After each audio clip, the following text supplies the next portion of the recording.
recording now. Okay, let's Okay. introduce Dr. John Burgess, DO, osteopathic. He's going to talk about what you want to talk about, Dr. John? Talking about pain and neural therapy. But before I do that, do I need to click on a button that says share screen in order to do my slides? Yes. Can you click on share screen, please? All right. I clicked on share screen. Are you getting anything? You don't get any, you don't see your screen there? Share the screen. Don't you see your screen and click on, do you have, I already gave you the. Okay, I see something. Right. You're doing good. You're doing good. All right, here's Okay, great. Yeah, I don't know what's happened here, but Okay, let me good. Just make it let big. me hit my PDF to make sure we're happening here. We got you. Right. We can screen. It says Zoom now, and we got some pictures of it looks like World War II over on the right. Yeah, but I'm Make it big, that one. I'm trying to put it on the whole screen. I'm trying to expand that so we can see what's going on here. Right. Let's get it going, man. So this is a CME, continuing medical education sessions. And I got everything there. We just got to get my PDF, my screen going, which is not doing. There's a top bar that comes with this thing that is blocking the expansion of that PDF. You can move it. I can move it. Oh, yeah, move the bar. Thank you. Thank you. That helps. I'm going to hit expand and you tell me if it's happening or not. Okay. And it's not. Oops. So I have a PDF here I want to show you guys and go through, but it's not okay happening. So don't you see now there's like got it. Are we cool? Yes. All right, let's get it. All right, let's do it. Can you start from the beginning? I'm going to start from the beginning. Are you ready? I'm ready. Okay, go ahead, Dr. John. All right, we're going to talk about something that's going to be as much of a history lesson as it is a scientific lesson. Because basically what I'm talking about here was developed in the 20s, 30s, and 40s.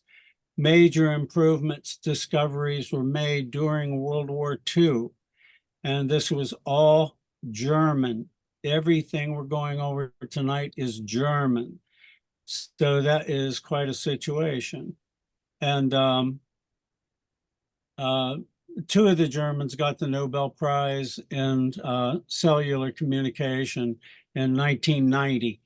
And I was studying with the good old boys who were doing the neural therapy for about 40, 50 years in the mid 80s. So that's my connection with these guys. I was just trying to learn about pain and who's doing what. So I went to different countries and I went to Germany, went to Canada, all throughout Europe, Asia. And I ran into some Germans that were just unbelievable because they were able to get results with pain that nobody else was. I went through some particular rough stuff, including surgery and complications, and went through a wild time for about 10 years. But the Germans are the ones that came in and just saved my butt. So I'm going to be talking about them and what they do. So they're the heroes in this whole thing. And I'm putting this on the screen so you can see it. This is our disclosure. I have nothing to disclose. And you can read through the whole thing if you want to, and they can get slides too, right? Dr. Lassa? Yes, upon the request, they can get the slide, but they're going to get, everybody's going to get the YouTube recording along with the CME link for them to. I'm just noting this screen is a little funky. And let me hit this, see if I can knock this out. So there you go. Now you're better. All right, so I have nothing to disclose. So we're just talking old stuff. And for those who want to get credit for this, the bottom link there is where you go. And just in case you like the clicky time, the link, there's a link where you can click on that. And we got to make sure we speak, I think, for 61 minutes to make this work. So we'll have to go till about 9:11 to make it happen. So anyway, now we'll get started. First thing I'm going to say is get the books, the neural therapy books. If you get the books, if you get the atlas, you'll have everything you need to practice neural therapy. You won't even have to listen to this lecture twice. But hey guys, be quiet. I just yelled at my kids because they're making noise eating watermelon. So, but these books are absolutely essential, totally essential, because they will show you what you need to know. And I'm going to reduce this a little bit. It looks funky. How do I make that picture smaller? Oh, well. I think there's a button you push that'll reduce the percentage, but I don't see it. Hit control minus and it can make it smaller, and control plus will make it bigger. You're the man. Thank you, Stefan. So what you need to do are get these books, because the Germans try to make it very simple for you, and all students and everybody they teach get the book. They spent years and years writing the books, and it wasn't in English until 1984. And that's the same year I graduated from medical school. But if you look at, because we're talking about physical injection techniques, and we'll go over a little bit of that, but you guys know how to inject. And this is also the way Dr. Honecker, Jürgen Honecker taught me and everybody else. You're a doctor. You're supposed to know anatomy. You're supposed to know physiology. You know how to do injections. And with most of these injections, you could do it with a 5cc syringe and a 27 gauge needle, 1.5 2 inches if you want. If you want to get more detailed or go in depth, you can always use a 3.5 inch spinal needle, 25 gauge. And then you can get closer to the spinal nerve and deeper at the facets. But that's about all you need to know. 27 gauge needle, 1.5 2 inches, and the 25 gauge spinal needle. So let's go here. So the Atlas of Neural Therapy, this, and I'll show you a few examples in this presentation, but it costs about $100 for this book, and it has all the details. But be happy, feel free to go into Google neural therapy, Atlas, find what you can find. But these guys have fine-tuned it, so they can make your life very simple. And this, yeah, I don't want to talk too much about the publishing company in case I shouldn't, but this is what you do. You get the neural therapy book, you see how they do it, but you will notice that the book is called the Manual of Neural Therapy, according to Honecker. They'll give you their opinions, their reasons for how they do things. But then they get excited to hear your ideas. They want you to be independent. They want you to think when you do this. And when you're injecting, you're not just injecting to open up different meridians and nerve pathways. You're trying to figure out the big picture. So they would like the way this group chats. But anyway, get the book, make your life simple, and you can do everything. And one thing that the Germans always like to emphasize is that neural therapy is segmental therapy. Osteopathy is segmental. Chiropractic is segmental.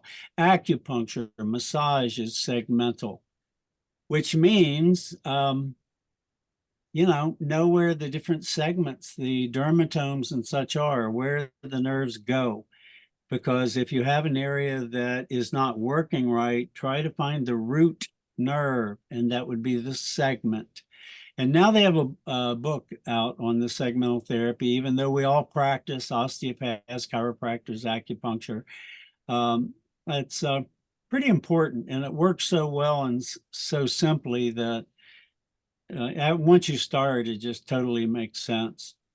So anyway, neural therapy is the treatment of disease. I didn't say treatment of pain. It was the treatment of disease by local anesthetics.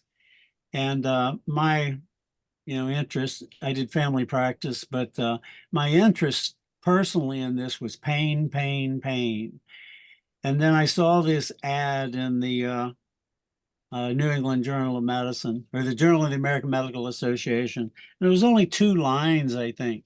And it said, the treatment of disease with local anesthetics.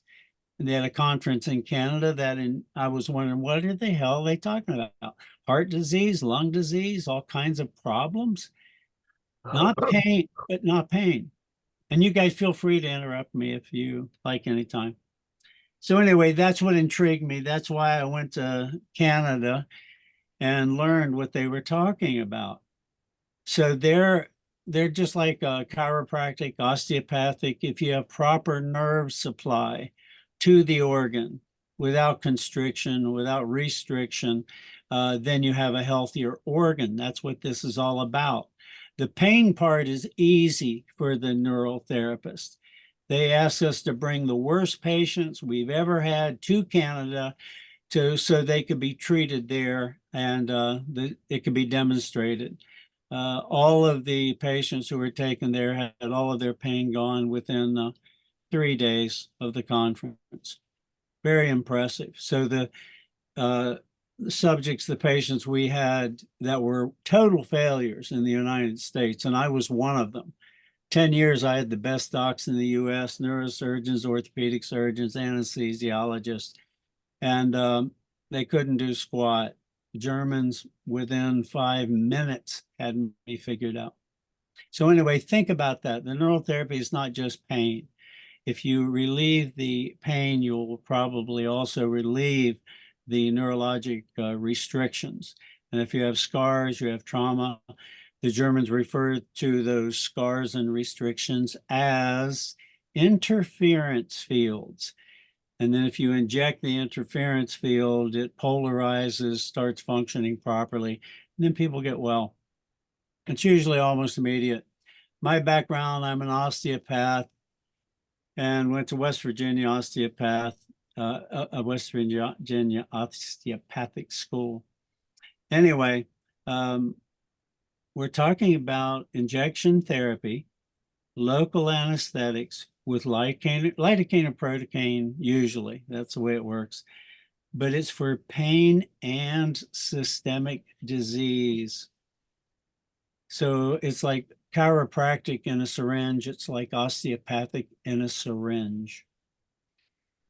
And this is a quote from Dr. Ward from Michigan, one of our most wonderful people, who was a teacher there, who said, it's all opinion. I learned this in the first day of medical school, and boy, does it hold true. It's okay. Everybody can have their opinion. And again, pain and systemic disease. What is pain? It's an alert system, unpleasant sensation. You have different degrees of severity, but it's to get your attention, to tell you something. It can also result in, again, if you have these neurologic problems, not just pain, but disease and emotional disorders. Then it becomes very intriguing, and that should be another talk. Systemic disease is pathologic condition of a part, organ, or system of an organism. That means any part of you that ain't working right, such as infection, genetic defect, environmental stress. Dr. Patel would love this. And characterized by an identifiable group of signs or symptoms. These are the men. These are the smart guys. Does anybody know about these guys in Operation Paperclip? All the top scientists after World War II, the top Nazi scientist that we could get, everyone we could get, we got and brought to the United States. And you will notice this is Werner von Braun here, our space genius. But the other guys were specialists in pain, because you probably have read about some of the concentration camps and the experiments that were going on. So the 200 top scientists in pain and torture were brought to the United States. So paperclip, I think it was 2,000 German scientists we brought here. And then they started a new program called, no longer the OSS, then it was called the CIA. So all of these guys you're seeing here in the picture were brought to Virginia and started the CIA. This is Werner von Braun, who took us to space. You're always hearing about Elon and Jeff Bezos. Well, the genius who really put all this together, a monster man named Werner von Braun. But you have to understand, this was from the middle of Nazi Germany. Project MK Ultra. Does anybody in this group know about that? Because I deal with this too. I deal with pain. So if I deal with pain, I deal with the subject of torture. And that was part of a little bit of my background too. So I have an interest in torture. The people who studied the different elements of torture are those scientists I just showed you a picture of. And with the CIA, they began a program called MK Ultra, Mind Control Ultra. So from the late 40s until 1973, according to the CIA director, that's when they did the torture programs, pain programs, very, very cruel stuff for about, how long is that? 50 to 73, 23 years.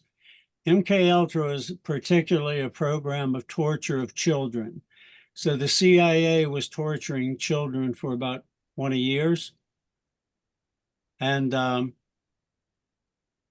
way they described the program, and by the way, you brainwash these kids, you torture these kids, and that's where you get your Manchurian Candidate. That's what the whole program was about. How do you get control of somebody's mind and make them kill people without hesitation and without guilt? So pretty heavy stuff. I didn't really find out much about MK Ultra till about 10 years, but I was involved in other things 40, 50 years ago. Anyway, they say it officially halted in 1973. That's a lie, because I was involved in 74. Where do you go here? Oops, make this slip again. Anyway, very interesting stuff, but you don't hear much about it because it's been suppressed. So let me see. I'll go ahead and read the thing here because it would involve Canada and the United States. They were both involved with this. There were 43 leading universities and colleges that were involved with this, but it was all compartmentalized, so you didn't hear much about it. And the CIA director destroyed all evidence that was ever involved with this, completely destroyed. Major medical research, but it was destroyed. And then through a Freedom of Information Act, they found something like 20,000 pages that kind of opened up the bag of worms again. But anyway, MK Ultra is involved in the use of methodologies to manipulate people's individual mental states and alter brain functions. So this was extreme conditioning in order to get control of the brain. And if you do these kind of torture techniques on people, basically the subject becomes a robot. And if you tell that robot to pick apples, they pick apples. LSD was also a big part of this. And you know, that came out of, I think even before the 40s, they were developing that in the late 30s. So part of these techniques that they use for MK Ultra torture and pain is hypnosis, sensory deprivation. That's part of this. Isolation. And you will remember when we had our COVID activity, there was a lot of isolation. You couldn't go to church. You couldn't go to the gym. You couldn't go to school. That was a very strong degree of isolation. And that has very strong control over the mind. And you have verbal and sexual abuse. They didn't hold anything back. So these young kids were sexually abused as well, even when they're like 4 or 5 years old. And torture. So then we got to ask the question, what's torture, right? So let me see. So again, 80 institutions, 44 colleges, universities, hospitals, prisons, probably the top universities, were all involved with this. And there were pharmaceutical companies involved as well. I won't name those companies. So the CIA operations were dealing with front organizations. So they had different names, so you didn't really hear about it. But this has all been revealed in the last few years. And just to put it in perspective, 6% of the total CIA funding went to MK Ultra and these torture experiments. That's a lot. So they discovered a lot. Trying to get my thing working here. Okay.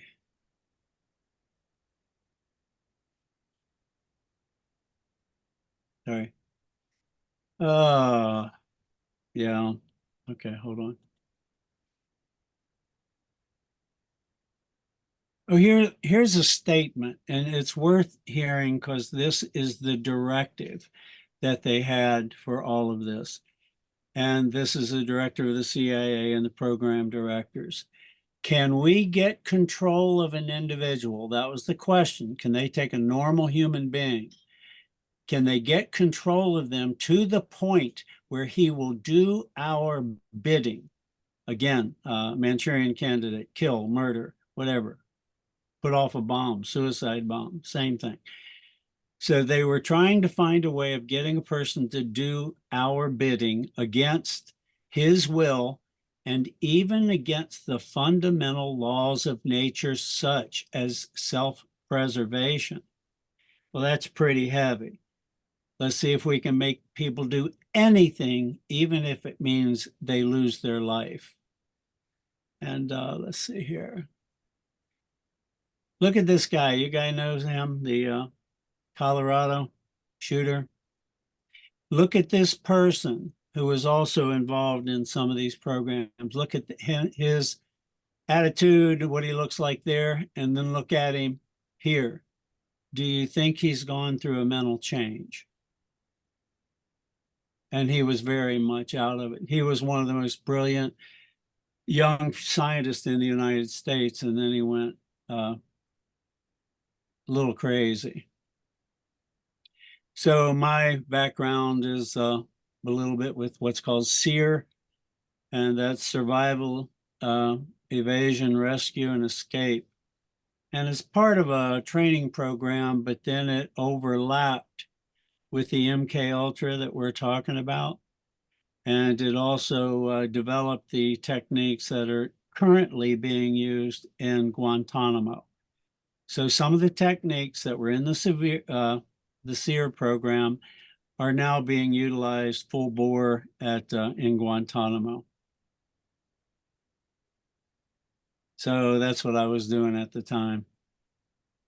And if you look there, it says 50th reunion. The people who went through this program I went through, we just had a gathering after 50 years. We didn't say a word to each other for 50 years.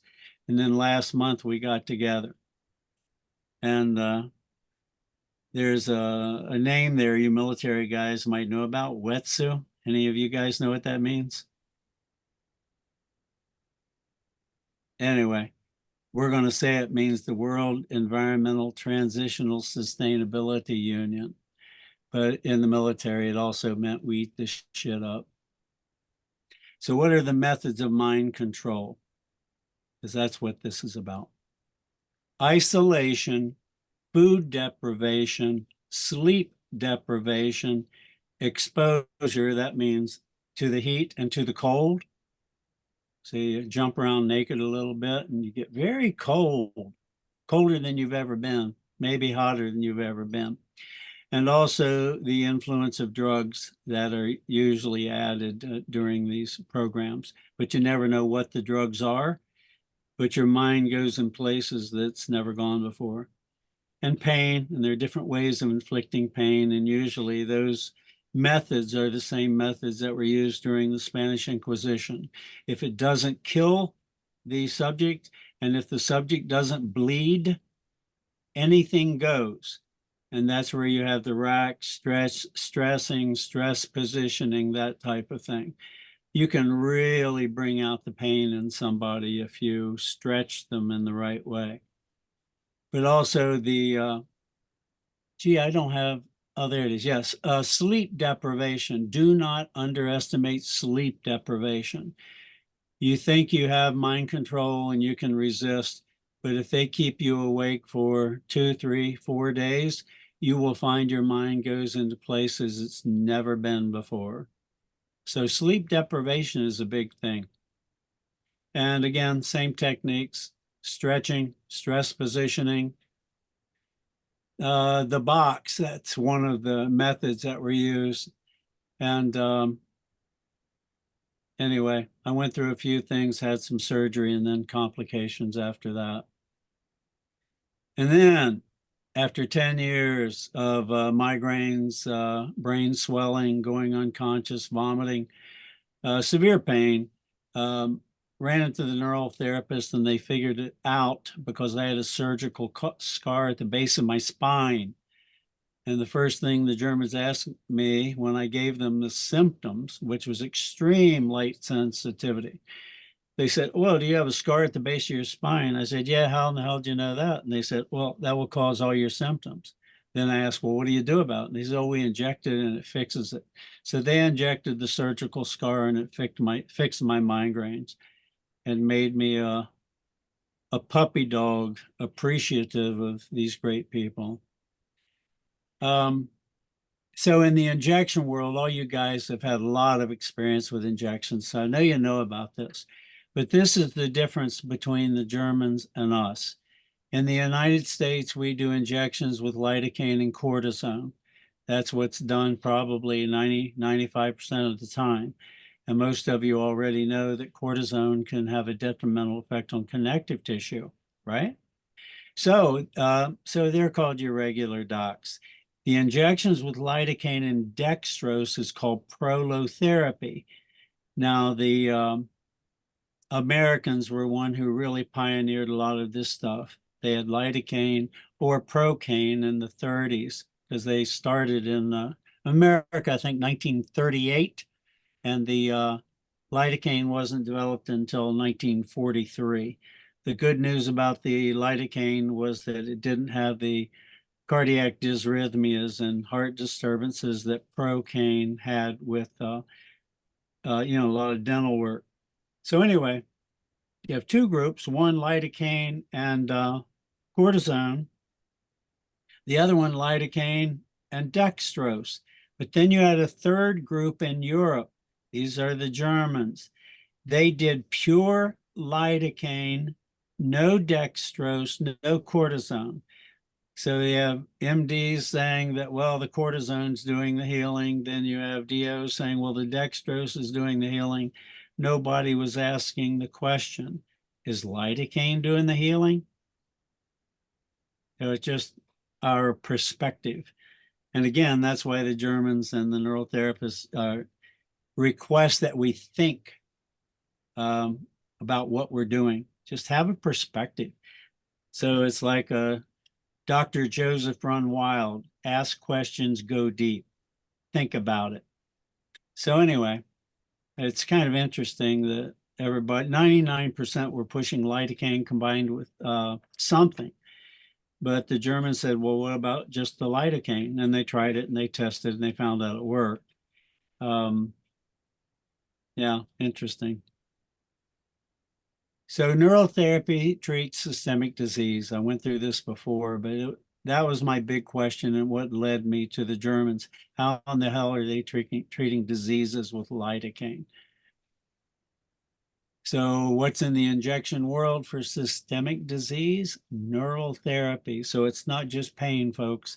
If you're trying to treat diseases in somebody, their heart, their kidneys, their bowels, sexual function, then you can use neural therapy for any of those things and use it in combination with what you already feel comfortable with. It's very, very simple. Like I said, if you have the text, you could do everything I do, and I've been doing it for about 35 years, 40 years. But you could do everything I do just by getting the books. Yeah, and the basics that I learned from the Germans, I'm telling you in this lecture. So you don't have to get too complicated with it. You just have to know your anatomy. So if you're throwing needles in somebody, know where the needle goes. And I'll tell you one thing that the Germans emphasize is, first of all, know your anatomy and where you're going. But they always aspirate, especially if you're doing the upper neck and around the skull. Always aspirate. So if you're in a blood vessel, you withdraw. Take the needle out, throw it away. Get another needle and, do other things. But you do not inject into an artery near the brain, like the vertebral artery or the carotid, or you could be in big trouble. They basically go into a seizure for about 20 minutes and usually come out. But if you aspirate, you don't have that problem. So get your books and make sure you aspirate and do it and be clean with what you're doing. So the deal with osteopathy is structure and function, right? So if it has a structure, that determines function, and function determines structure. So they want you to think that way. So these are the different dermatomes, segmental therapy. Where do the nerves go? Where do they come from? And then you just find out what organ is innervated by what nerve. And you could do the parafacet injections, or the spinal nerve injections. The parafacets work extremely well, by the way. You don't have to go into the spinal canal. You can if you want to, but you don't have to. Segmental therapy. I'm not going to, it's here in the chart. A lot of these things, I just put the writing from the book here so you can review it and hear what they have to say. But this, you can inject directly into the painful site. Those of you who do acupuncture know there's a thing called ashi injections. That means directly into the painful site. And again, you have paravertebral injections with lidocaine lidocaine or procaine into the relevant segment. So there's a new book out now on the segmental therapy, and we can talk about that later, but they never had one until relatively recently. And the other thing I'll just say, procaine lidocaine treatment of the sympathetic chain, especially since Dr. Joseph was talking about sweating. So sooner or later, you're going to get involved in sympathetic, parasympathetic balance. So one of the things the Germans do is hit the sympathetic chain and its ganglia. So they go into these nerve centers because that could be considered an interference field. And things like the sphenopalatine, you can inject that. They have their techniques. You can develop your technique. I go through the side of the head. My wife goes through the roof of the mouth. There are different different ways of doing it. That's why the name of this book is Neurotherapy According to Honecker. And if you have another way of doing it, he is in no way offended because you have a new way, even it's better. He's expecting you to make it better. And you do the upper and middle cervical ganglia. Anyway, common sense, know your nerves, do the parasympathetic stuff, or the paravertebral injection, sorry. And this is just a chart to demonstrate segmental therapy. It's self-explanatory. And you have some places that, almost always like triggers, acupuncture points that you would go to, and others that are a little more reactive. There's one thing, you can try to bullseye all of these nerves and all of these places it exits the spine, but the Germans do also what's called quadling, which means very important stuff. It's injections superficially. It's right under the skin or into the skin. And anybody that does acupuncture knows you treat the skin and points on the skin. And the embryologic layers, we have 3 of them. You guys remember them better than I do. But one of the layers is the same for skin and nerves. So that's where you get into the quadling. You can just do a blast of injections into the skin, very shallow, or into this dermatologic layer itself, and just infiltrate with the lidocaine. And they consider that very important. And at the first, it didn't make a lot of sense to me, but it makes all the sense when you realize it comes from the same embryologic layer. And this is how acupuncture works as well. So if you're doing, here's a simple example, and here's something that you guys can try at home, take to the office, and see how it works. For gastric disorders, you would hit these different points. And the standard points you can see are black, and bam, bam, bam, and you're helping their gut. Another good example, this is very important. How many people do you know of who have had their gallbladder removed and they still have gallbladder symptoms? So you either have to treat them with acupuncture or another method. Well, if you have gallbladder symptoms and if you have gallstones, it's because of an energetic interference, as they say, interference field. But if you just take this one point, you don't have to buy the book if you get this. Hit those black points and the other ones too, if you got the time, with lidocaine. I don't use procaine because I've just seen too many negative reactions. You can talk about getting non-buffered procaine, but I still saw more reactions, more pain in 1 week or 2 weeks than I did in 30 years. But you look at these points, I mean, you might not think about it. The over the eyebrow, now you're dealing with gallbladder and acupuncture, but it also, the Chinese figured out the acupuncture points on their own over a few thousand years. Well, the Germans figured out their injection points. So you inject into these different acupuncture points, but they relate to each other. It doesn't matter if it's an acupuncture point or an interference field or whatever you want to call it, that these points are somehow related to the liver and the gallbladder. And it's amazing. They'll get relief within probably 5 minutes if you're that fast. Almost all the relief is instantaneous, but the long-term effect on the organ is pretty dramatic. Bill Clearfield a couple of weeks ago was talking about the increase in longevity, that you would live maybe 10, 15 years longer if you're doing the proper hormone training. The Germans, neural therapists who do this kind of therapy you're seeing here, found that the average adult lived 10 years longer by having the neural therapy. It used to be called rejuvenation therapy. Dr. Klatz would call it anti-aging therapy. The Germans called it rejuvenation therapy because they could have sex again, they could run, they could play golf. Anyway, they said you live about 10 years longer.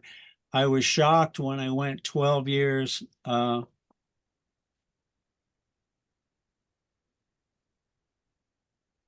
got somebody knocking on my door. I'm sorry. So anyway, they said you live 10 years longer. I went, my mentor was Jürgen Honecker and his wife. She was the guinea pig for all the shows. So she's probably stuck more than anybody in the world.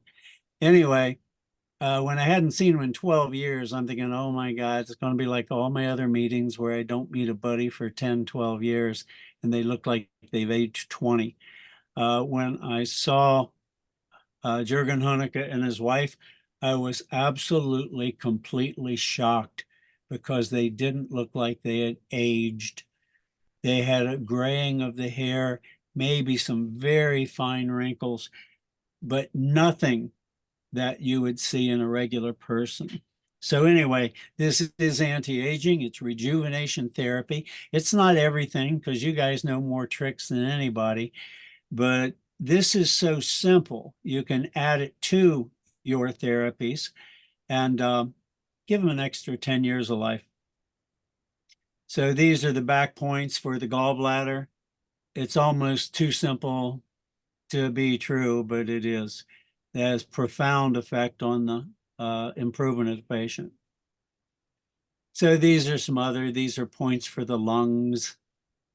And they sometimes, you don't want to do accidental arterial injections near the head, but they often will put 1 cc of 1% Lido in the veins. So they'll do an intravenous shot as well.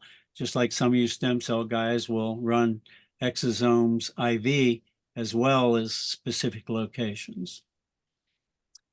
So for cardiac disorders, so you can see there's a pattern. So if you buy the book, you can just go bam, bam, bam, and you pretty much got it covered. Doesn't mean you have to race through the procedures, but this is how you do it.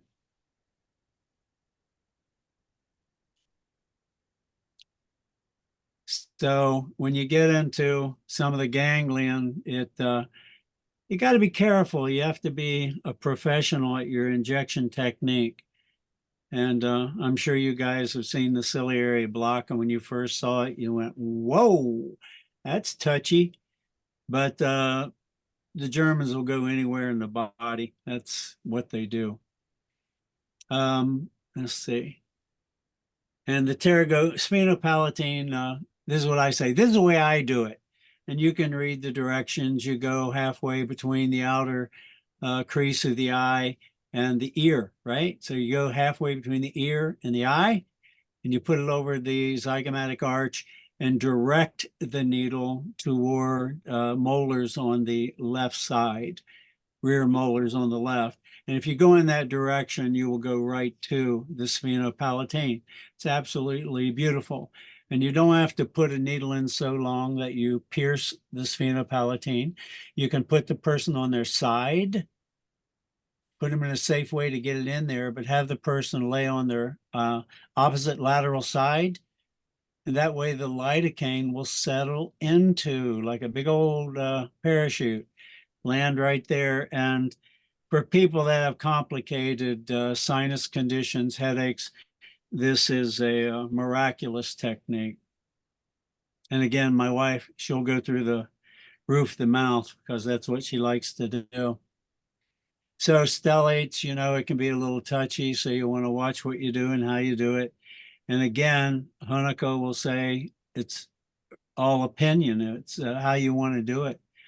You're just supposed to know your anatomy, and they expect you to know your anatomy. And don't be shy about opening up an anatomy book because that's probably what we do for the rest of our life. So you can go in the back too. Cool, right?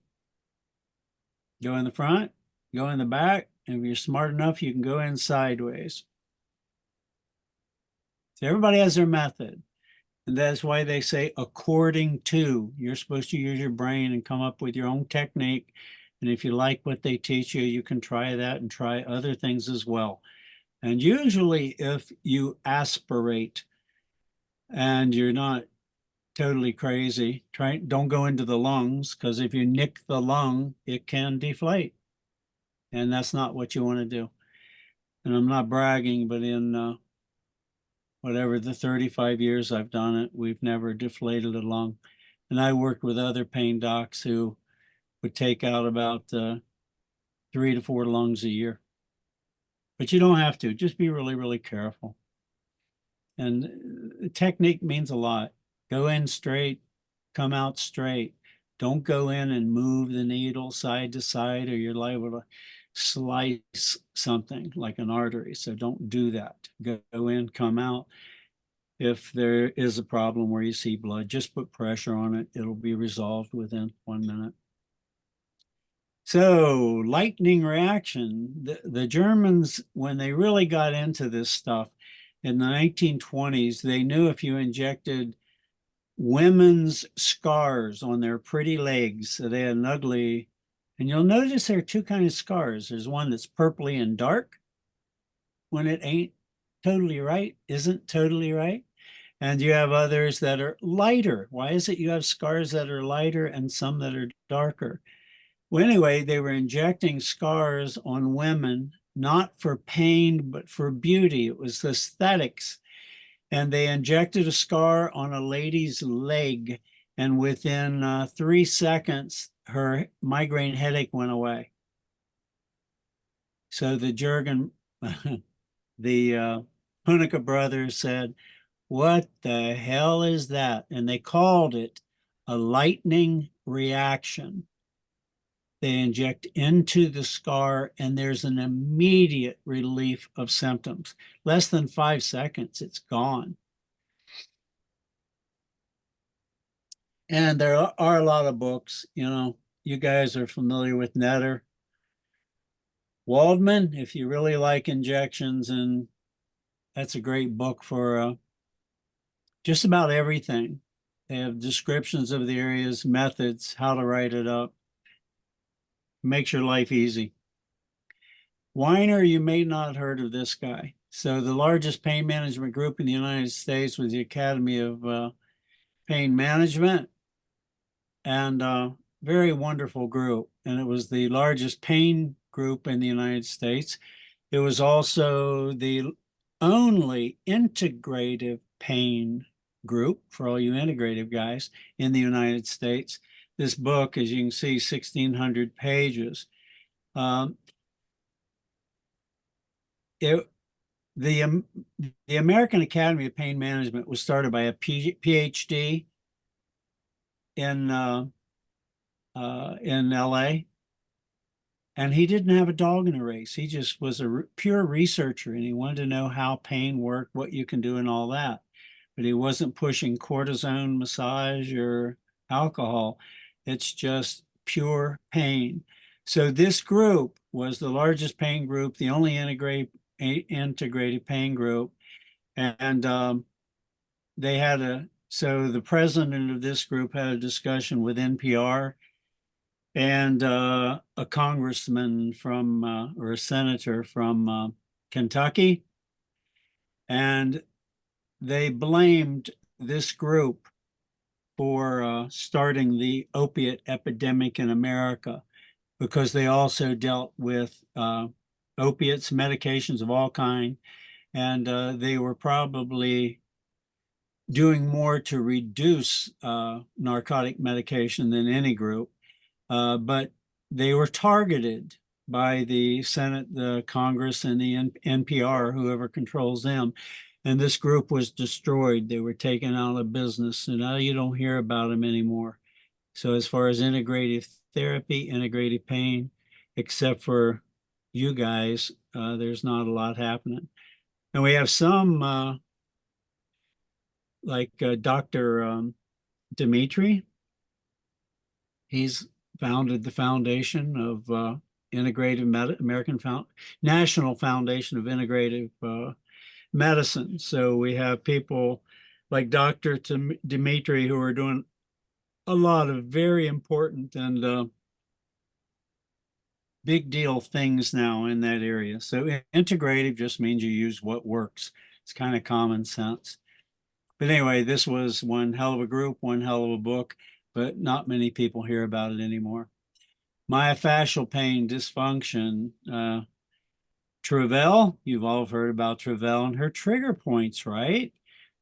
She was injecting trigger points and just went crazy on trigger points, but that's the same thing the Germans were doing 30 years before she did it.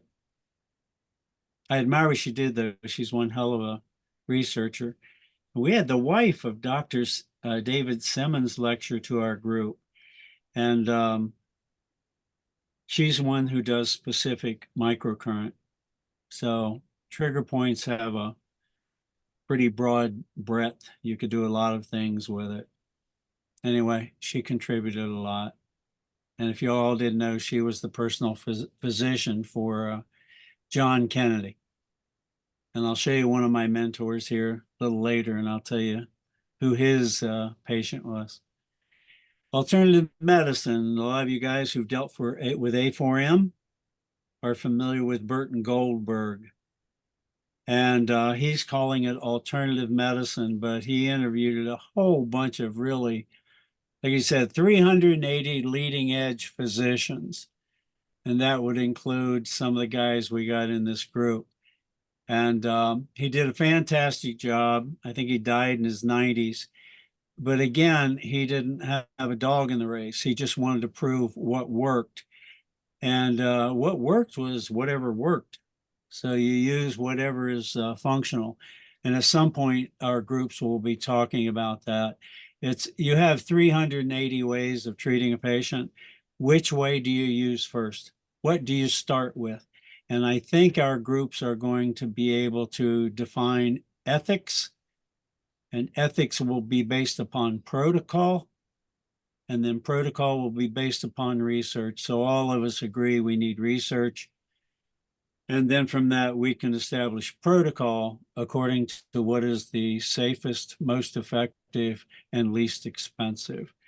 And not many medical groups deal with that. You know, they can do a procedure that costs $100,000, put in a wire for $100,000, but not many are interested in stopping the pain for maybe $20. Acupuncture, it's a big part of this whole thing. So in Asia, they found the acupuncture points. In Germany, they found the interference fields. And if you're dealing with acupuncture and you're dealing honestly about it, you cannot do acupuncture. And acupuncture balances the meridians. It can do other things too, but basically it balances. That's what it's about. But if you have an interference field, you have two major channels in the body. You have the front channel, the back channel. They're like interstate highways. If you have a scar that crosses that interstate highway, you can stop the traffic. You can stop the electrical conductivity of that channel. Call it a neurologic channel or a meridian. I don't care, but it's an electrical transmission. But if you have that transmission blocked, and it doesn't have to be center line, it can be anywhere in the body. That's how they got the lightning test with that lady with the scar on her leg. If the scar has blocked the meridian, you can't balance it.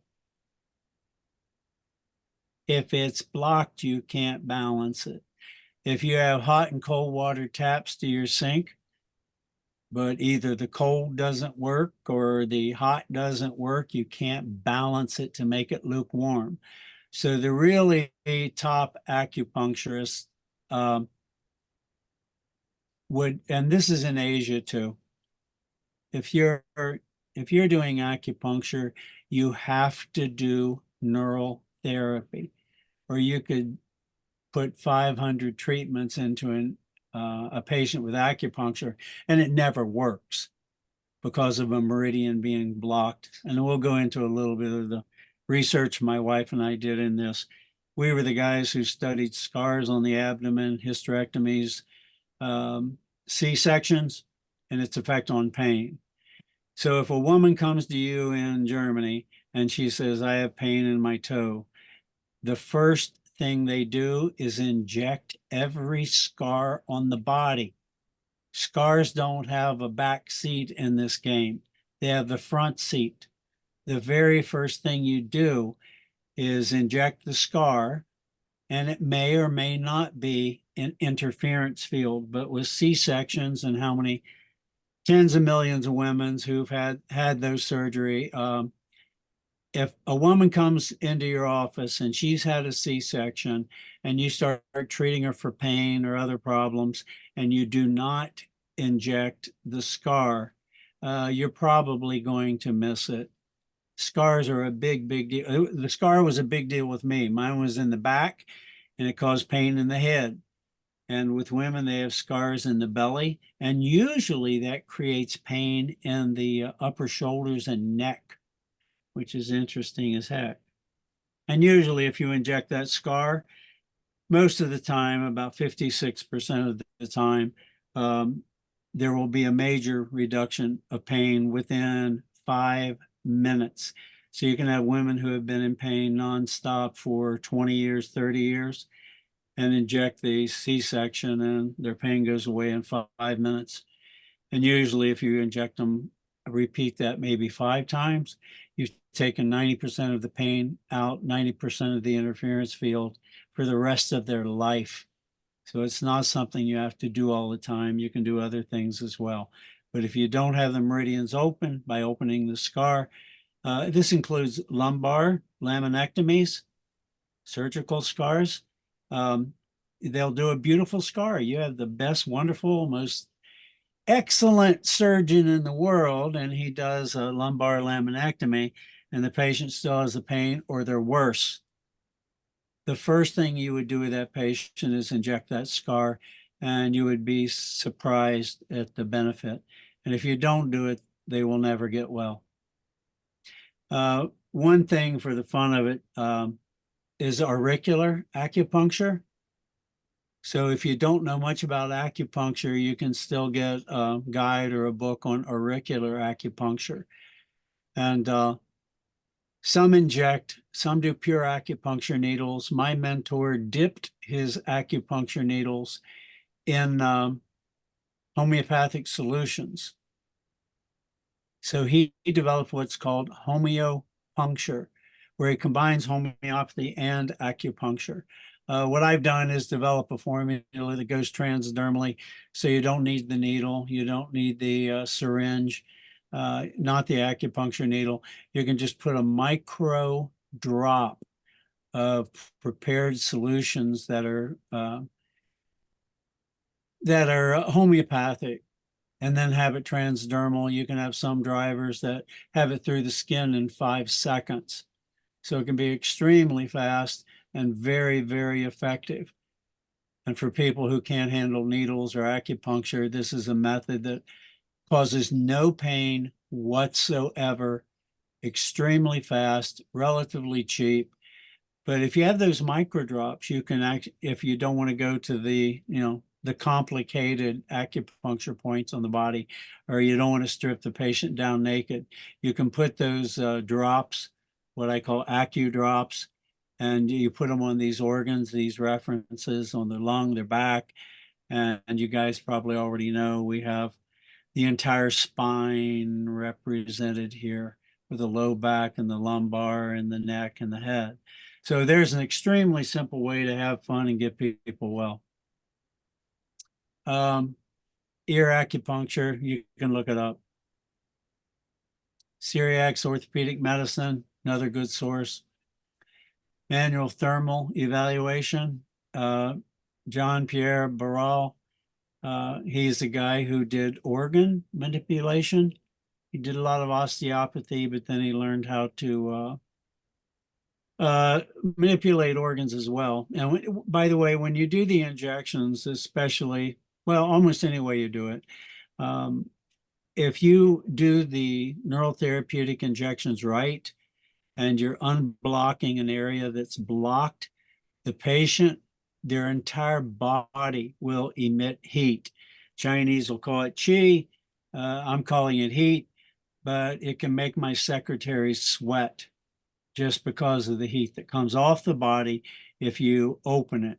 Now, sometimes, and after they get well, you might inject again and you fixed it. So now you don't have the heat radiating off. But usually if you inject and get that radiation, which becomes very evident, then you're fixing it. Let's see. And here's some osteopathic sayings. What you feel is real. So when you feel this heat, it's not pretend, it's happening. And that chi glow, if you call it that, becomes very evident. If you learn how to practice and feel the heat, then you can tell how much you've benefited them. More integrative medicine books, good ones. So remember, if you add cortisone to lidocaine, you get your American standard, and that's orthopedic, neurologist, anesthesia. And if you add sugar to it, you have prolotherapy. If you add nothing to it, you have neural therapy. So I guess neural therapy is more nothing than the other types, other methods. Let's see. Yeah, I mentioned this because these are some really smart people. And if they wouldn't have been really smart people, our government wouldn't have taken their 2,000 top scientists and brought them here. So our space program, our medical program, our torture programs, our mind control programs came from most of these guys. Some of you may be familiar with Dietrich Klinghardt. He's a German, but he came to the United States because he didn't like Germany that much. But he's also familiar with the German methods, and he combined it with a chiropractic kinesiology, which you guys are probably familiar with as well. He calls it autonomic response testing, but it's basically from Goodhart's work with not clinical kinesiology. What is it? You guys remember? Another type of kinesiology. Anyway, he had his own names for it. So that's an expanded system. And there's nothing stopping you from combining these things and doing whatever you're doing. And when we talk about the formulas, the homeopathic formulas, which is what I use to make my formulas, you are getting into a whole nother universe. And I'd like to thank Melvin Nario, who's done an unbelievable job bringing some political and medical systems together. So if you don't know anything about homeopathy, or if you don't know enough, and even if you know a lot, the Nevada Homeopathic Organization that Dr. Nario in our group here works with is probably the best thing I've ever seen happen to homeopathy, because homeopathy was very strong 1900 Civil War. It was the primary form of medicine in the United States. And then the drug manufacturers had it banned from the medical schools. But if you look at the original, around 1905, if you looked at the PDR, half of the products were natural, herbal, or homeopathics. Homeopathics are a big, big, big deal. But it's been suppressed so much, a lot of us don't know about it. And I do it almost every day. I do it. I take a homeopathic solution that I've done with the driver and put it on acupuncture points. It's not just taking it by mouth. You put it on the acupuncture points and you'll get results within 10 seconds. It's phenomenal. So this is one of the brothers, Honecker, who Walter was an incredibly smart man who developed this along with his brother. Whoops, where am I going here? Getting stuck here again. And his brother, and they were the pioneers of neural therapy. Their nephew is the gentleman who taught me And I have the highest respect for these people. And they respect you too. Like I say, when you show up as a doctor, they expect you to be well trained already. So if you talk neural therapy, according to me, we're jump starting tissue. So when you do these injections where you don't have adequate cellular communication, you're increasing the voltage. And this is what they got the Nobel Prize for, techniques for measuring voltage in and out of the cell. So you, with the lidocaine, it will increase the voltage of the cell. The voltage differential will go up. When the voltage differential goes up, you have enhanced cellular communication, which is about as cool as you can get. And there are probably other ways to charge those cells, but lidocaine, extremely simple, very well tested, and instant results. That's why you get the instant result. It increases the voltage very quickly, and it lasts a long time.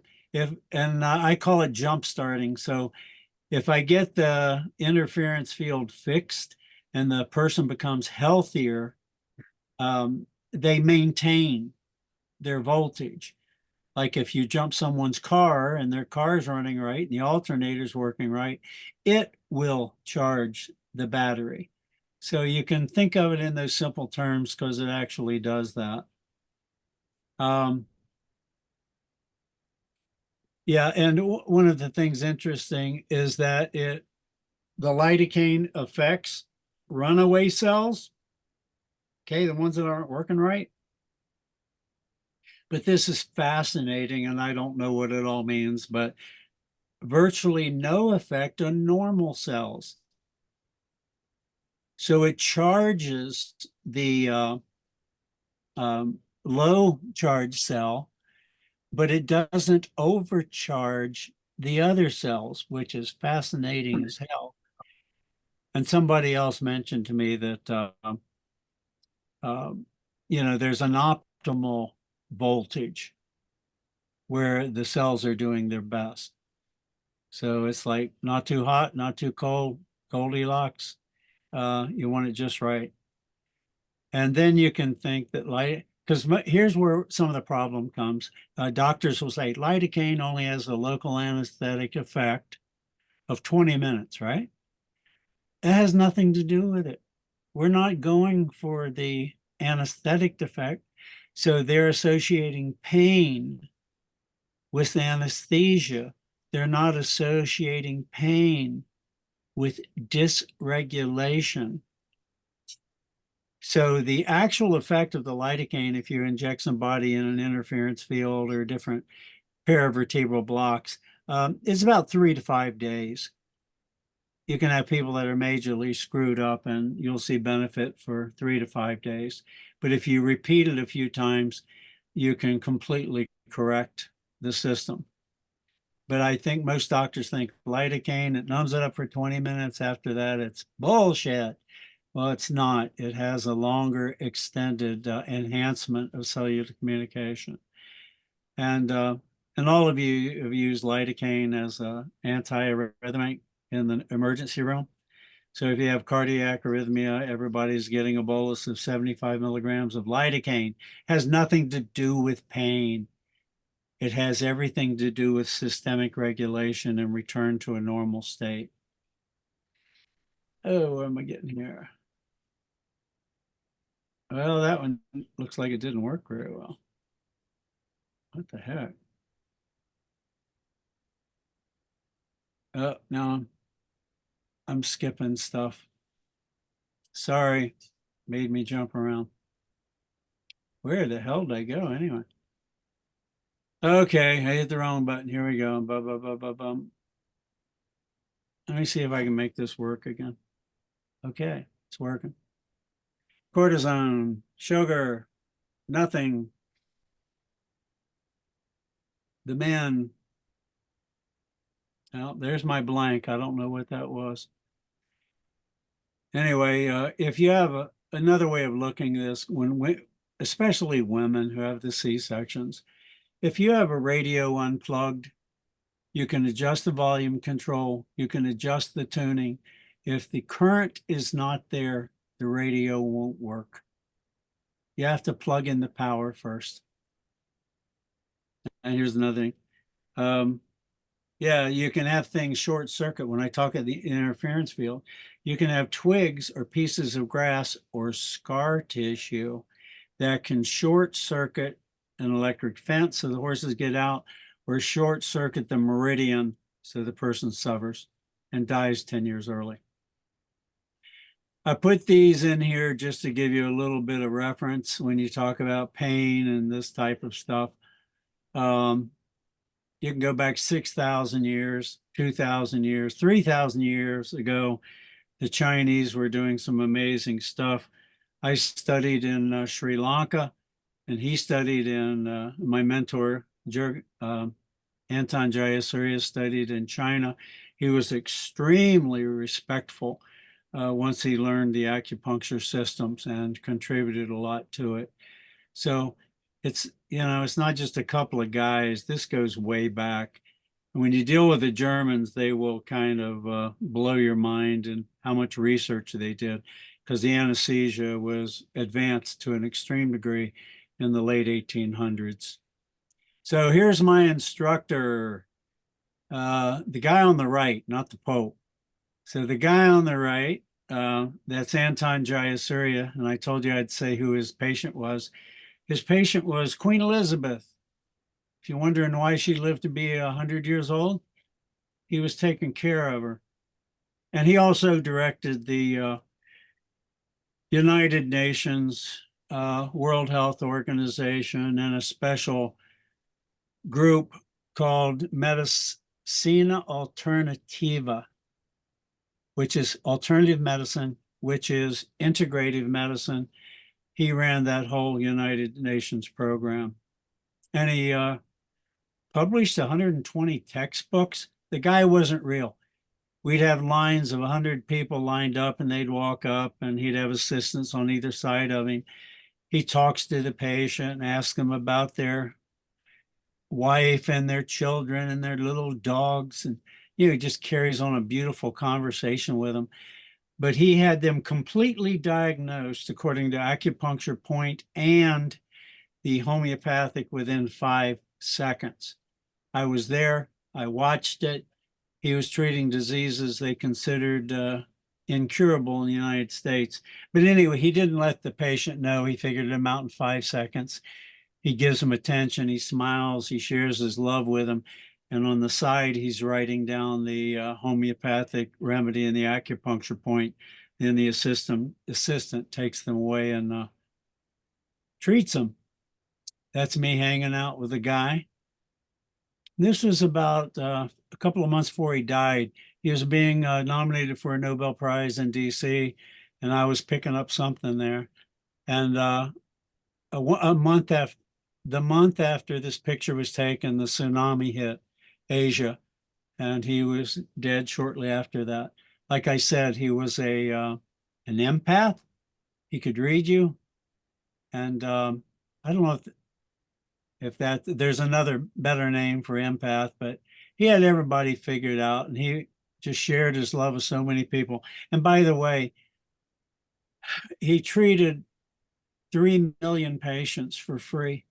How many doctors do you know who have treated 3 million patients face to face for free? Sounds incredible, but he did it. And like I say, for free. So what kind of spirit was in this guy, right? The day he was born, they did the astronomical or astrological readings on it, and it said you're going to be a great doctor, right? And so he was trained to be a great doctor from the day he was born. Quite a guy. And I'm putting this on here because it's interesting, and at some point you might want to pick it up. As I said, Anton developed homeopuncture. He was probably the top homeopath in the world. He was probably the top acupuncturist in the world. And then he had a brain fart and said, what if you dip the acupuncture needle in a homeopathic? And then they manufactured their own homeopathics as well. And it worked. It worked incredibly well. It's a big discovery, but not many people have heard about it yet. But if you look here, you look at different points on the body, right? And this gets, and these are acupuncture points, but it's very similar to your segmental therapy. So here you have the acupuncture points, like for a headache, but here you have the homeopathic. And this is an extremely complicated, detailed method of treatment, but the results are staggering. These are just examples. Psoriasis, hit those points, do 20, lung 6, and add the arsenicum album to it. And then that helps to treat the psoriasis. So some of these things that are just hard to treat, autoimmune disease, right? Psoriasis, right? If you combine homeopathics, and again, what Melvin Nario is doing with the homeopathics, they have a program where you can not only get certified, but you can learn. And you learn before you get certified. But what he's doing is, I think what Melvin's doing is fantastic, extremely important. And if we really want to get people well, we'll have to dabble with this a little bit. So again, you have the acupuncture point, and then you can have your homeopathic beside it. I think you'll hear a lot more about this in the future because it works. Originally, I called what I did trash. Transcutaneous, goes through the skin, anatomically specific. It goes to the point, especially the acupuncture points. So transcutaneous, anatomically specific homeopathy. And a better word for it is AccuDrops. So you don't use needles. That's the beauty of it. No pain, no infection. It just works. So there are two things involved with the system. The formula, that's the homeopathic, and the code. So if you know a good homeopath and you know a good acupuncture and you can kind of work up a combination, you could figure it out yourself. And again, I was talking about the ectoderm supplying the brain and the skin. So that's how you can have this effect. Yeah, they have the same origin. It's kind of amazing. And my wife said, it's all connected. Every time I get into a biologic argument with her, she says, it's all connected. And she wins every time. So these are more dates that you can look at, things that happened in pain, because it was not one thing, it was many things that took place. Points to remember, and this will come from Hanukkah. And how late is it? I don't want to be holding you guys up. I've already passed my limit. Can I keep talking? Definitely. Okay. Because these are points that Hanukkah wants you to remember. So this doesn't come from me. It comes from Hanukkah. Neural therapy is regulating therapy. Bill Clearfield, you hormone guy, you. The neural therapy, according to Hanukkah, is regulatory therapy, which is autonomic therapy that's controlled with hormones or electrical stimulation or whatever, however you do it. But it's regulatory therapy. And it's also what they call holistic therapy, alternative therapy, or integrative medicine.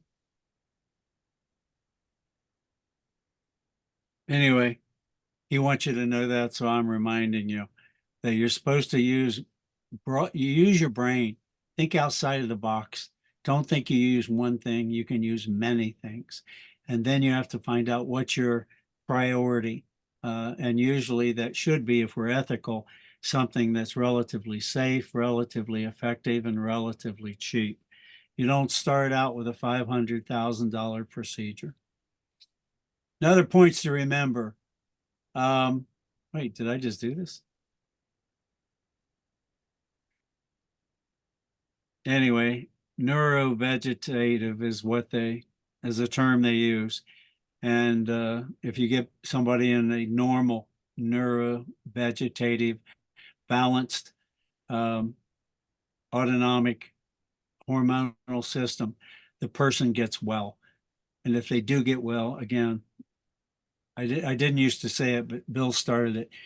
They live about 10 years longer, and there's no doubt in my mind from patients I've treated and what I've seen with my own eyes. And remember, segmental therapy, you have to do this. It's so simple. Then you can talk to the acupuncturist, the massage therapist, and the and your chiropractor. Yeah, but you're supposed to use your brain. Examine the patient, see what you come up with. Doesn't have to be oversimplified. You just need to know that it's a simple way of doing it. And you have to start thinking in segments, and you have to start thinking in interference fields. So what I do in my pain stuff is stretch, that's yoga, and massage, that's osteopathic, and inject, that's neural therapy. But you can do yoga at home, it costs nothing. You can buy a $50 massage machine that pretty much covers that for nothing. Injection, then you're going to have to find a doctor that knows what and where, how to do that. Highly effective, safe, low cost. Ta-da! And that should cover our ethics right there. That's what it should be. And the most ethical therapy should be the first therapy used. If it doesn't work, then you can do all kinds of complicated things. It's interesting. The management, this is the Bible of pain. So if you guys aren't pain guys, this is Harrison's Internal Medicine, right? So this is the Bible of pain. And it's very interesting because this is a huge double volume set and considered the best pain book in the world.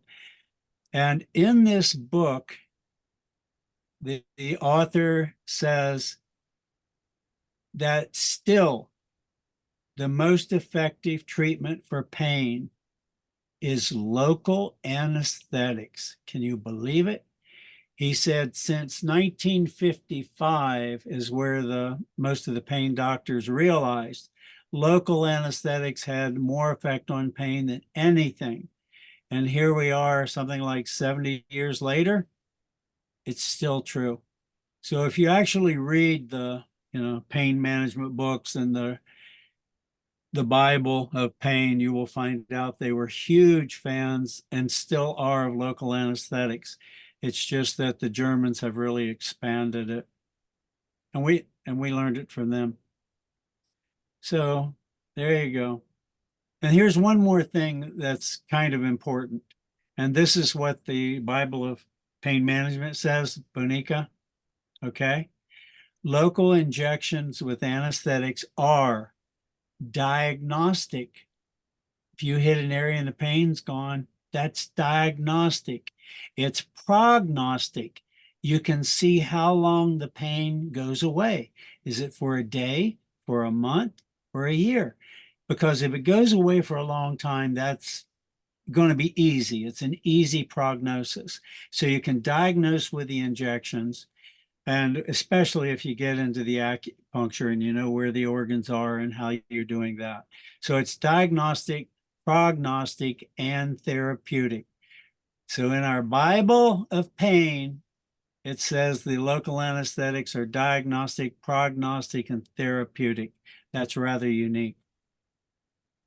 Ross Hauser, you guys may know about him. I call him a Prolo dude. He's an MD at Caring Medical, I think in Michigan. And I put some of his statements down here because he also worked with Dr. Huneke. And that greatly, greatly expanded his practice. But you can read about it here. And these are conditions that Ross listed. That's a lot of stuff. There's not a single medical disease that would not be benefited by neural therapy. And it's simple and safe. And again, I'm not going to compare too much, but you don't have to have the sugar. You don't have to have the cortisone. You can use straight lidocaine. And people will try to talk you into using the procaine, but be careful because people do react to that far greater. So let's see. Honecker says any chronic ailment can be due to an interference field. Anything. So if a person has something that's hurting and it won't go away, it can be an interference field. The question is, where do you find it? Any part of the body can become an interference field. And then you inject into those interference fields and they get better. And some of the rules for a lightning reaction. One of the things they like to do is see if you're better for 20 hours. So if you're doing the C-sections or the hysterectomy and their pain goes away immediately, totally, 100%, that doesn't count. They still got to be better for 20 hours. Even though it's happy to see them get well, you can have complications. You need to keep looking. So the kind of results they want should be about 20 hours. And Doc Shell, he knows about the vole. A lot of you guys know about vole, but they were also, you inject in the teeth, in the gum line with this. It's not just outside the body. You can inject the vole points or the dental areas. So if a person has a little bit of a tooth problem or a gum problem, you can use a 30 gauge needle and inject in the gums, and they tolerate it pretty well. It's not that bad. I don't know if I put it down here, but I'll mention this. Anyway, they want you to look at the whole picture. And as long as we're talking about the mouth, I'll mention it. The Germans are big on arthritis, autoimmune arthritis disease. One of the things they found out is that the tonsils, if you have a constant irritation, inflammation of the tonsils, you will develop rheumatoid arthritis, not just arthritis, you'll develop rheumatoid without getting too specific. And when I first heard that, I thought, that's pretty wild. They're saying arthritis comes from your tonsils, right? And so if you have tonsils extracted, it's like the C-section scar. If the tonsils are gone, you need to inject the tonsillar scar. This will prevent arthritis and autoimmune inflammatory disorders. And if you do this a few hundred times, there's no doubt in your mind that it's true. I'll give you a little story that I was listening to NPR. A surgeon from the 30s and 40s. And he said, we didn't do tonsillectomies because of, upper respiratory problems, ear infections. The real reason we did tonsillectomies in the 30s was to prevent arthritis. Can you believe it? So the surgeons in America knew if they didn't get rid of that inflammatory tonsil, they would succumb to arthritis. So you don't want it to get too inflamed. And if you cut it out, you want to make sure you get that scar. And if you don't get the scar, they may never, ever, ever get well.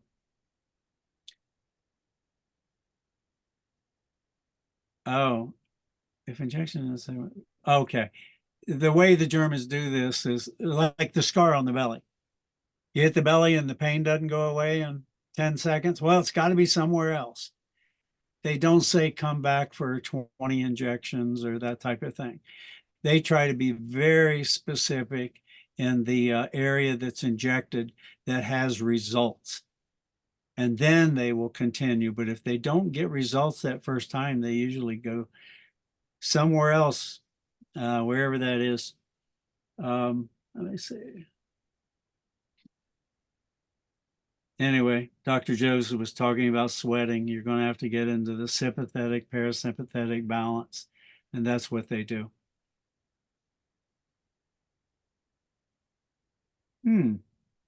Interesting last line. This is from Honecker too.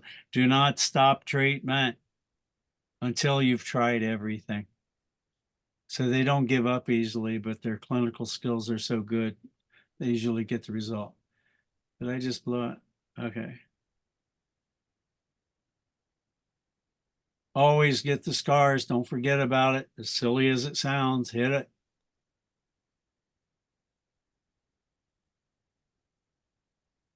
Aspirate. Be safe, folks, especially near the skull and the neck. Be safe. How do we fix things in West Virginia? Duct tape. What do we use in medicine as medical duct tape? Narcotics. So a nice way to get people, there are different ways of getting people off narcotics. One is to take away their pain. It makes it a lot simple. A lot of people get started with narcotics because they're just trying to get rid of their pain. So when you do things like neural therapy, acupuncture, and all this hormonal stuff, homeopathics, it makes it much, much easier. I'm mentioning narcotics because I had the largest drug rehab center in West Virginia and probably the highest success rate. And I'm from Martinsburg, which was the heroin capital of the United States. So we had a big, big, big problem with that. And if you all don't know about it, there's a product, it's an herb, and it's called ibogaine, Ibogaine. It's illegal in the United States. Nobody talks about it.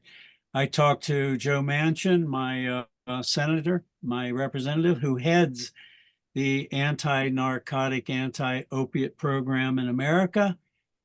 And I asked him if he ever heard of ibogaine. He said, no.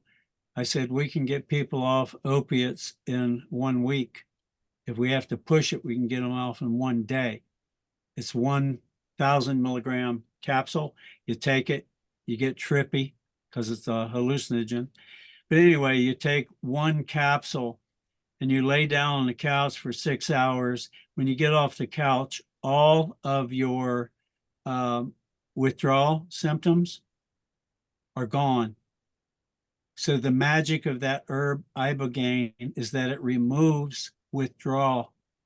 And if you can take away an opiate addict's or opiate dependent, I don't want to say addict because addiction is different from dependency, but if you can take away their physical dependence, they don't want to go back. If you can get them off and take away their withdrawal, they don't want to go back. They don't want to go to hell. But anyway, ibogaine is a method of treatment, and we have to do that out of the United States. Okay, I don't want to talk too long here. Wow.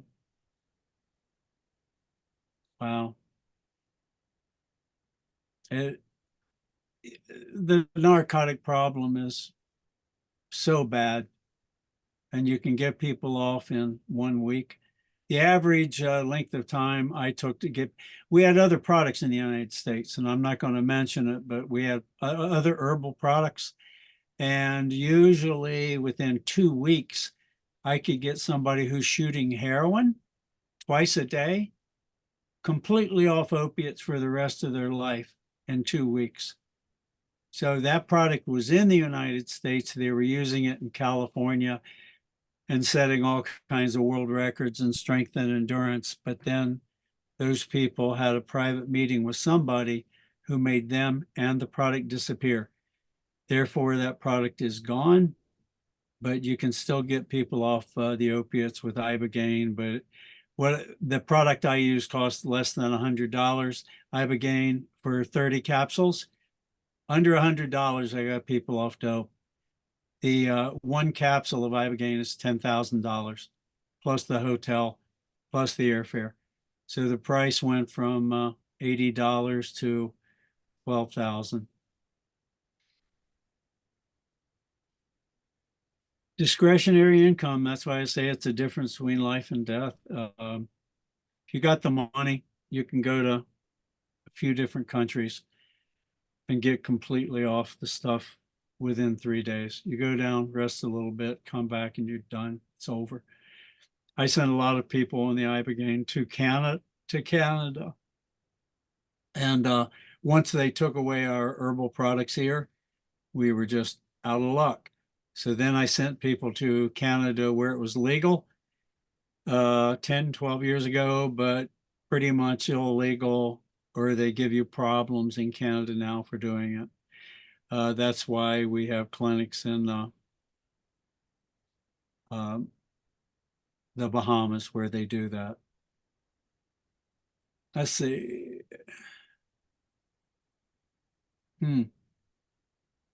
Yeah, those doctors saved my life, I have to tell you. And that's why I've been doing it 40 years. Manual of Neural Therapy. Again, get the book. Get the atlas, because if you don't want to do all of the academic stuff, you don't have to read this. But get the atlas so you know how to put the needles in. And the techniques, neural therapy, Diastase. He was the one of the heroes in Germany who did this and wrote the books. So that's just about it. Even big hurdles can be overcome. So if you have a complicated pain situation, it's surprising the benefit. That's it. I wish you peace.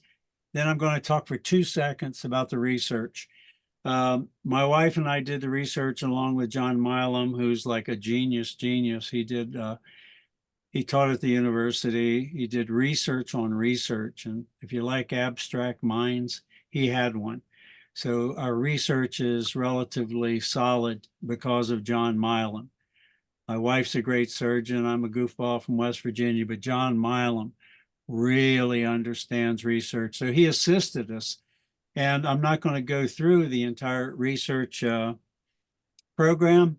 Just tell you a couple of simple things. We started out with 5,000 patients. We had 39 that fit the bill. They had a scar on their belly, abdominal surgical scar, hysterectomy, C-section. It didn't matter if it's vertical or horizontal. If it blocked the meridian, the conception vessel, then you get pain, usually, like I said, in the neck, but you could get it anywhere in the body. So what we did was select 39 patients who had a C-section, but no pain whatsoever in the abdomen. There's no pain at the C-section scar. The pain points were different parts of the body. Like it could be a leg, it could be a hip, it could be an eye. So what we did, we took those patients who had the scar, pain in another area, we infiltrated the scar. That might take 10, 20 cc's if you have to. But we injected the scar, and I'll tell you what so anyway, so when we injected the scar, most of the women had most of their pain permanently, significantly reduced with only injections of lidocaine in the scar. So when the patient shows up, we don't give them Advil, we don't give them manipulation, acupuncture, nothing. For the sake of the research, we only injected the scar, and a little over 50% had all of the pain removed within 3 to 5 sessions for the rest of their life. That's what's cool about it, and that's why I call it jump starting. So for those who really are geeky, this is one for maybe Dr. Joseph. Here's about 20, 50 pages, the abstract we did, the numbers, what we did, the historical references. So we did a pretty good job with this, or at least John Milam did.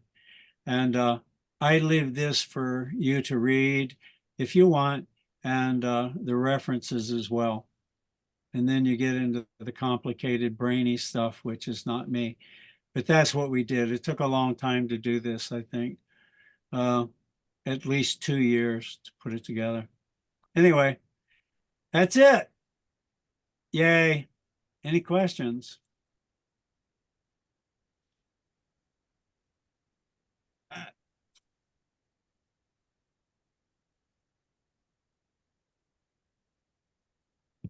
Dr. Burgess. Yo, Hey, just wanted to say excellent lecture. thank you. Yeah, I was just sitting there thinking like, man, it's a whole nother thing to learn. I mean, it's amazing. But you're right, the osteopaths, we do have an advantage because we we learned this stuff right off the bat, that the anatomical areas. And I can say that when I think about the miraculous results that I had with patients when I was getting more into, when I was new with PRP and injecting the backs, I remember that I would always have lidocaine. I would mix the two, even though they say, oh, you can't mix them or you're going to kill the platelets. Well, Right, I right. had patients that were better with chronic pain that hadn't been relieved for 10, for years. Or I had a woman, she hadn't been to the gym in 10 years. And I'd injected her SI joint or L4, L5, just close to the facet joint. And within 2 days, she was going to the gym. I thought, wait a minute, PRP doesn't work that fast. So you're right. It had to have been the lidocaine. Yeah, usually you get results very, very quickly. And the patient always has that dumb look on their face because they've been in pain for 20, 30 years. And it goes away. And they really wonder, have you hypnotized me, you know? And Well, I didn't see this particular woman, and that's not the only case, but that the office staff were certainly hypnotized. And this wasn't just short-term pain relief. I mean, this was ongoing pain relief. And so, at some point, the realization was, I realized that when I was injecting people in their backs, it's when I directed the solution of PRP, but it was with lidocaine towards the facet joint. I was probably inadvertently hitting some of those acupoints at the same time. Sometimes it just didn't make sense, but that was the common thread when I was trying this and trying that and coming from this angle, that angle. It was always directed, at least in my experience, towards those facet joints. And then I came across literature showing that there's a lot of autonomic nerves in that area. yeah, you can hit the facet joint relatively easy. And it's kind of, technique is important. You don't want to hurt anybody, right? So if the aspiration is one thing you would want to do, but when you're dealing with a spinal needle and going in, you want to be careful you're not going center line into the canal. And you want to make sure that you're perpendicular with the skin. So once you find your point, which is 1 to 2 centimeters lateral to midline, go straight, right? Because if you got a 3.5-inch needle and you're going in sideways, who knows? If you're good, if you're really an excellent anatomist, then you can do that. But usually, if you want to be safe, you can go straight to the joint. You don't have to do it intra-articular, and you don't have to use fluoroscopy. That was the other thing I realized. It didn't matter whether you're right, obviously, but I inadvertently came across that understanding because at one point I had somebody helping me with they had a really good ultrasound, and I was aiming to get exactly into the facet joint, and then I didn't have access to this person, and then I said, well, let's just see if I can palpate and guesstimate, and sometimes I couldn't tell, exactly if I was in the joint or close to the joint, but it didn't matter. The patient still got the results. And so that's when I finally arrived at, and of course I was only using a maximum of 1.25 inch 27 gauge needle, that all I needed to do is make sure I had lidocaine with whatever I was injecting, whether it's stem cells or PRP, and just aim for the facet joint and just get it close to the facet joint. Make sure I don't push if I get any resistance. What's that? I mentioned Dietrich Klinghardt, and I forgot if he's the one who said it or not. But the reason you don't have to be in the joint, you don't have to be exactly 100%, is because when you inject, the solution spreads to about the size of an orange. So if you can be within an orange distance of the facet, and you can lay it right in there. I also used ultrasound for a long time. I borrowed my wife's ultrasound machine because she's OB-GYN, right? And so in the 90s, we were doing a lot of ultrasound, and then in the early 2000s. But do you really need it? Because now you can, my machine costs $70,000. Now for $3,000, you can buy a beautiful ultrasound machine. One's called Butterfly, or anyway, they have different names. But anyway, for And they connect, they connect to your cell phone now. You could just yeah, that's it. And for $3,000, you can have absolutely beautiful ultrasound. And I just turned my machine off. I mean, I like it. I'm a geeky guy, so I enjoyed it for a lot of years. But if you're relatively good at this type of injection technique, you don't even need the ultrasound. It impresses the patient and it's kind of cool. And I love it really because it's one of the things that's gone down in price, not up. But yeah. anyway, if you have an ultrasound, one of those little ultrasound machines for $3,000, you don't have to spend 50,000 on the fluoroscopy unless you really want to get into tight spaces. And that's radiation. So if you want to avoid radiation, that's kind of a good thing to do. Yeah, no, I like the way you think about it. And yeah, I like to think we can do things efficiently, cost effectively, and get the job done. Or Safely. and if we don't get the job done, we keep working at getting the job done, or trying to figure it out, or like you said, it's kind of funny, but you know, if anything, think about it. Well, when you're putting the needle in the body, think about it. And that, because that's how you do it safely. You think about it. I mean, obsess with it. If you're going to inject around the lungs, the upper shoulder, you know, man, you got to think about the lungs. All it takes is a little touch and you can have a flat. So, and you don't need to do that. Just be careful. Thanks again. Yeah, man. That was fantastic. Truly. John, a quick question. Yo. Yeah, so this is Pete. I can't agree with you more about scars, you know, so there's no scar on the body that we don't treat. We treat it a lot of different ways. So I'm just going to ask you one question. Well, number one, the other thing is impedance across the scar we find very useful, because when there can be many scars on the body, and it can be the smallest one on the chin versus the C-section scar across the abdomen that's actually causing. Isn't that, yeah, it's Yeah, really and something, it's isn't it? fast. Yeah, when you see that happen, once you see it, you can't unsee it. Once you learn it, you don't ever unlearn it. Yeah. One of the things so we do a lot of this with bioelectrical stuff. So just anybody who does that with frequency specific microcurrent, 10 hertz, 10 hertz, seems to get right across scars. In the ozone world, ozone seems to do the same thing, lidocaine. So it really, like you said, really becomes a bioelectrical event for the body, all the way back to the acupuncture. Here's my question. A lot of different communities ended up coming to the same conclusion, and when that happens, you know, it's kind of like what you were saying. If four different communities who don't talk, four different tribes who don't talk to each other, are doing it the same way after 40 years, there must be a reason why they're doing it.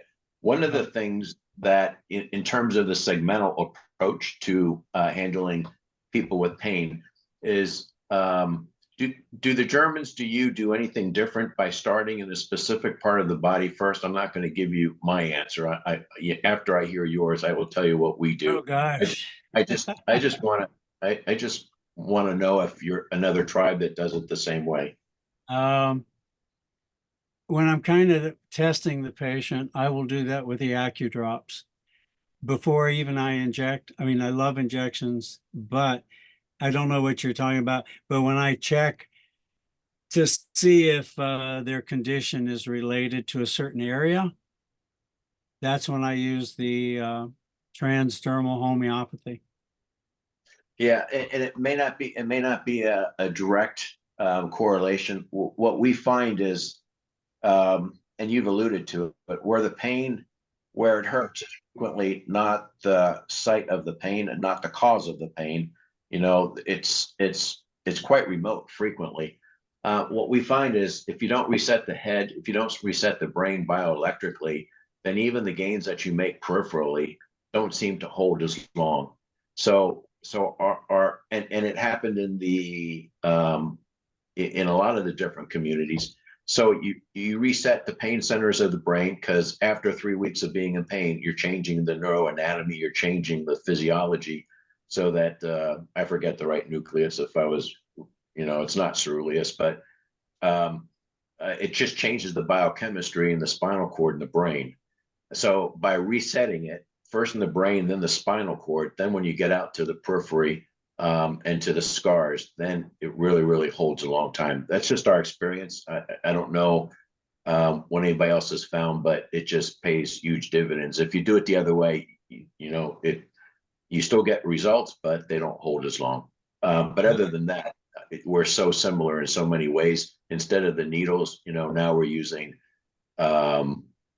energy devices, because each cell is a capacitor, each cell is a battery, each cell has an antenna associated with it. So the whole energy up and down is exactly as you described. So and there was just a fascinating throughout all the dermatones, there was just an expose somewhere where there's phototaxis cells throughout the body. So you can actually do a lot of what we're describing with just different wavelengths of light. So we're much closer to the plant domain than any of us ever learned in medical school. But with that, a whole lot for another discussion. But well, another thing, because it sounds like you're trying to get long-lasting good results, and there's another whole aspect of this that we haven't talked about much here. And that is hormones. That is hormones. And if you're, because I'm talking about, you can, you know, get certain cells to communicate, okay? But if you're dealing with hormones and you really know your stuff, which I don't, but Bill Clearfield does, you change their mind, because you're talking about doing these things that change the mind, the biochemistry in the brain. Hormones are huge. And if you know how to do it safely, your results are maybe 10 times greater.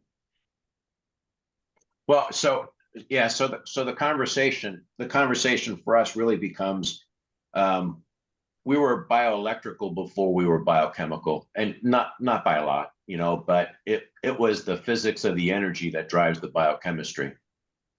So, and a lot of the dis-ease comes when the cell communities are no longer communicating with each other.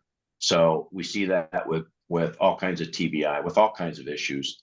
And once the cells are actually communicating, then the healthy cells can really do an awful lot to kind of put back that quantum information panel around it. And I don't want to go too woo, because you guys don't know me too well, and I can still, you know, struggle with the biochemistry with the best of you, but it's mostly a struggle for me, and I marvel at the way you guys kind of can go up and down. But at some point I will challenge you, because the epigenomics and our knowledge of the biochemistry, although Halassa, Jesus, I don't know anybody that kind of flows with it, you know, like the choreograph that you have. But the change of the stress by all the stressors and the bioelectrical kinds of upregulation and downregulation of all the different biochemical pathways creates a new bestseller on the New York, you know, book list. And you have one person talking about the virtue of copper, and the next person talking about, you know, the problem with it under certain circumstances. And I can never get them both into the same room to kind of do the rest of the discussion, but they're both selling lots of books. But we hope to do that from NFIM, and I'm really happy that you had this conversation tonight, because it's an area that I didn't know where you were going at the first part, because I go, this is getting dark pretty fast. I thoroughly enjoyed it because I'm a military guy, but I really enjoyed the rest of the SCAR and the rest of your stuff we see all the time. So I just want to corroborate everything you said. Look forward to working with you. Yeah, those are simple things, but they're very powerful. All of it, and that's when, like I said, Honoka said, don't give up. Don't give up. Keep trying to help them. Look into the hormones, nutrition, herbal. Look into the whole thing. And then we can all learn together. Yeah, you're going to find that photons are actually going to be very, very powerful in similar ways, even safer, even more efficacious, and certainly much more affordable. We're just not quite there, but we'll get there shortly. Yeah, I'm glad.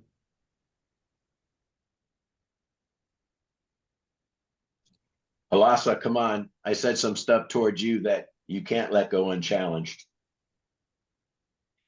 He's probably already gone to bed. Oh, there he is. Hey, Alasa. Oh, well. Anyway, very, very simple stuff. It's funny. I say it's not rocket science. It's not rocket science, but the first picture I showed you was of Werner von Braun, the rocket scientist, right? So, yeah. Well, it's amazing how these different groups are coming together. It really is. Now we have stem cells, we have hormones, we have integrative medicine, osteopathy, chiropractic, acupuncture, and it's like all these little schools of medicine are coming together now, and we all realize, aha, if you work together with these things, you just have a better outcome. And the nutrition, how can you ignore nutrition? Toxicity, how can you ignore toxicity? And then if you get to what we call the optimum health, right? Then it's usually a combination of all these techniques. I know, Dr. Dimitri, you're dealing with some very interesting stuff with the microcurrents. So some of the results that we've seen with microcurrents from the lady who was married to Dr. Travell's partner, some of the results are just were amazing. And the stories about this stuff is like too good to be true. They found that was Carolyn McMakin. She's the matriarch of frequency specific microcurrent. right. The community has a lot to dedicate to her. But even when she started picking this up in the 1990s again, it had been kind of just put on the shelf for decades and decades. So this was very, very effective. And when you really start thinking about what's happening at the cellular level, at the atomic level, then getting the membranes properly polarized and putting the energy in. Yeah, of course we do that with methylene blue. We do that with a lot of other things, with ozone, with all kinds of other things. But you can do that directly with different kinds of microcurrent. Any kind of energy actually works. So so all of this together really makes an interesting integrative medicine stack that's really, really quite efficacious, quite safe, and really becomes affordable. I think eventually what we're going to do, because we have all these techniques at work, we need to find out what is the safest, what is the cheapest, if it's effective. But then we can have a priority to our treatments. So then we can do the research and have priority that's safe. And I know you're dealing with fancy stuff, and I need to learn a lot about it. Come forward. Looking forward to anybody in this group who wants to learn. Welcome aboard. But I'm done for the night, so all right. You can have the last word, John. My words. Good night, everybody. Unless anybody has any final words. Dr. Halasa, where is he gone? Because I gave it my all, and I'm done. But we're going to continue this conversation. Thank you. Good night. Bye. Good night. Thank you. Okay, good night, everybody. Well, I'm Bye-bye. here. I'm listening. All right. Great job. Wonderful. See you next week. All right, see you then. Take care.